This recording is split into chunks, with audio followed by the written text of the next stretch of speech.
Bonjour Monsieur Ruffa. Bonjour.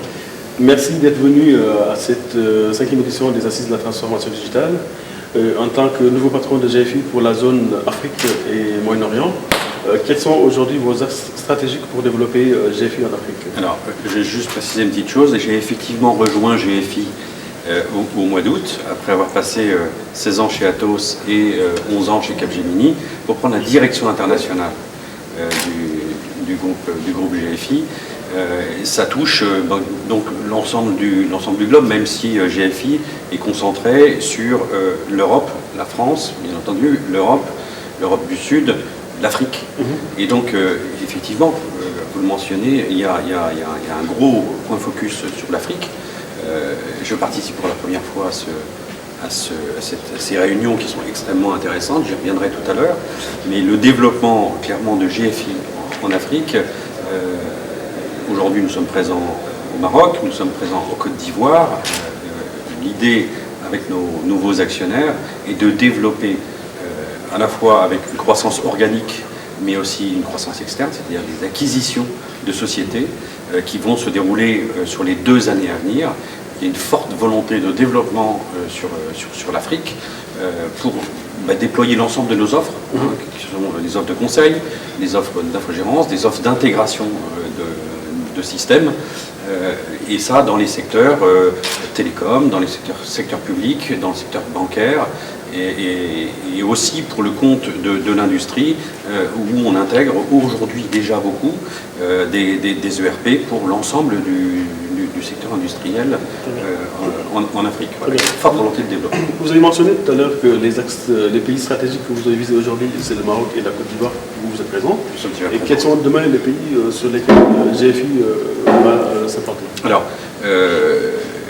dans le cadre d'acquisition, bien entendu, ça reste très, très discret, mais aujourd'hui, nous avons déjà un petit bureau au Cameroun. Nous sommes aussi à Dakar, mais l'idée, effectivement, sur toute l'Afrique de l'Ouest, est de se renforcer à travers des acquisitions. On est présent au Maroc de manière assez forte, avec un centre de service extrêmement puissant et qui dessert plusieurs pays, bien entendu. Et puis avec une business unit au Maroc qui est pilotée par Salwa Karkri, qui est présidente du Maroc. Donc vraiment un développement fort sur l'Afrique francophone, avec encore une fois des acquisitions dans les 2 ans à venir qui vont s'opérer. C'est une certitude, c'est une vraie volonté de la part de notre actionnaire et de notre président Vincent Félix. Vous avez mentionné tout à l'heure que le groupe GFI vient d'être acheté par des Indiens.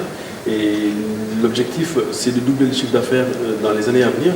Et à quelle échéance vous pensez pouvoir passer au doublement de ce chiffre d'affaires, notamment dans le pays? Alors, juste une petite précision là encore, c'est Manaï, qui est un groupe qatari qui a pris une participation extrêmement importante et qui a pour vocation à prendre une participation encore plus importante dans le groupe. L'idée est effectivement de doubler, voire plus le chiffre d'affaires, donc croissance organique avec nos acquis et nos positionnements aujourd'hui, et puis une croissance dite à travers des acquisitions qui vont se faire en Europe de l'Est, en Europe du Sud et en Afrique. Très bien, très bien. Donc je pense que peut-être pour revenir sur les assises de la transformation digitale, vous avez participé, vous le dites tout à l'heure, pour la première fois. Pour GFI, ce n'est pas la première fois. GFI a eu à participer dans plusieurs éditions des assises que nous organisons aussi bien en France et un peu partout. Oui. Quel est le retour que vous avez aujourd'hui de cette participation de cette 5e édition des assises? Alors, à la fois Salwa Karkri, donc présidente du GFI Maroc, Brice Desmogés, qui est en charge du business développement sur l'Afrique, Philippe Caise, qui était présent l'année dernière pour la Côte d'Ivoire, puisqu'il dirige la Côte d'Ivoire aujourd'hui, était présent, et il y a une historique avec GFI, effectivement, et ces assises qui sont, comme je le disais tout à l'heure, c'est véritablement le reflet de ce qui se passe en Afrique, le potentiel absolument colossal du marché africain, une évolution qui est déjà très forte et qui va s'amplifier dans les années à venir. On a ici des experts extrêmement pointus qui sont là à la fois pour conseiller, accompagner, qui viennent du Maroc, d'Afrique subsaharienne, des conseils au niveau français aussi qui sont présents, qui interviennent sur l'ensemble de ces pays. Vraiment, il y a des échanges extrêmement intéressants, il y a des échanges extrêmement constructifs et qui vont aider et permettre une mise en relation.